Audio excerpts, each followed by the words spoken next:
Hey there, so today we have another review. This is a, if you guys want to skip ahead to the review, please do, but this is a brewery that I'm a fan of. This is Trapp Brewing. So they're based out of Stowe. That's the same town that has the actual Alchemist Brewery we can visit, buy cans, all that stuff. I've actually never been to the Trapp Brewery. So this is a pretty interesting brewery. So in the world of lagers, there's like the hype stuff, like, Suarez, Bierstadt Lagerhaus, Cohesion, blah, blah, like hype, in the craft beer geeks and all that stuff. And then there's also just world-class lagers being produced out of breweries that I think just sit on Total Wine shelves, right? Like you were talking about like Jack's Abbey and Von Trapp, right? Like just sneaking under the radar stuff. And then there's other breweries like Live Oak, which are known and being part of the Austin experience, sorry. But I feel like they get more respect than a brewery like Von Trapp. So anyway, I'm a fan of Von Trapp. So shout out to them. So they just dropped in Florida, which is really cool. You see a completely new brand design, which honestly I thought was needed. You can check out on the website. Their website actually has the old label still, but this is really nice and sleek.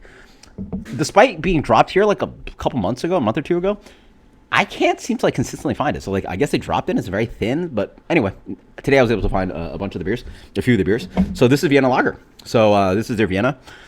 Last beer that I reviewed, that being a Vienna, which is pretty much a dead style, would be the Live Oak. So cool. So again, lager breweries, reviving, the good stuff like Vienna Lager. So beer comes with a really, let's build that up. I just poured it out and started yapping and haven't really tried it yet. So beer comes with a really nice kind of like a light amber color. It's actually, it almost looks like a hibiscus beer or something. It's a very pale reddish hue to it. It's a very pale amber, if that makes any sense to you. Pretty interesting. Yeah. Nice looking beer, but very pale. Yeah. On the nose, nice. You get definitely a little bit of hop character. I get like a grassy green herbal thing. And then nice kind of rich, lightly biscuity malt. Some of that husky graininess. Also a light touch of honey and biscuit. Smells awesome. Cheers. So, okay. So one of the noticeable things about this beer is that it's hoppy. Wow, for Vienna Lager. It has a nice richness of hop character that hits on the mid palate. It really helps balance out this beer. So up front, I noticed a little bit of honeyed sweetness. Boom. A little bit of biscuit. And then boom, there's a really noticeable kind of herbaceous, grassy bitterness. I think the hops are... actually don't know the hops in here. But anyway, I believe they probably consistently use some of them. So it might be Perla and Tettnanger. So... but really nice kind of green colored kind of bitterness that hits in the mid palate, but it's noble hopping. We're not talking about American hops, blah, blah, pine and all that, pine citrus and all that stuff. So, yeah. So with that malt character, smooth beer, it has a nice almost a lightly creamy mouthfeel to it, and then it's accentuated, and then it's balanced out with really noticeable bitterness, giving a mid palate in.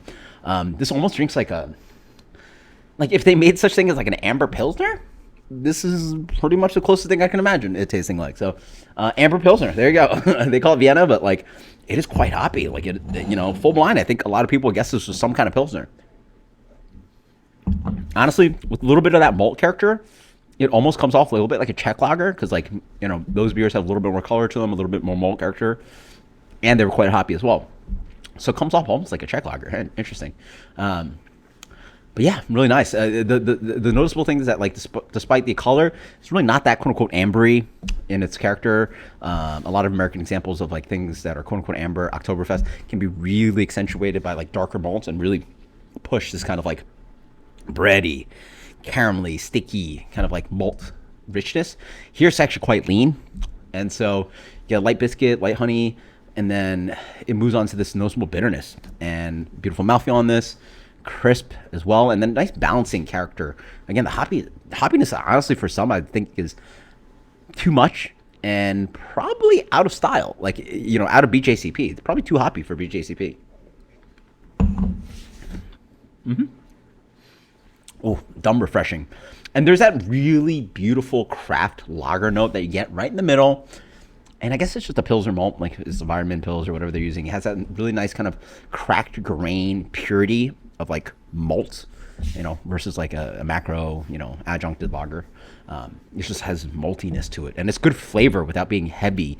It has a really nice levity for almost like an amber pilsner, whatever you want to call it. So fantastic stuff. This is a solid 95. This is just delicious stuff. Love and Von Trapp. Until next time, cheers later.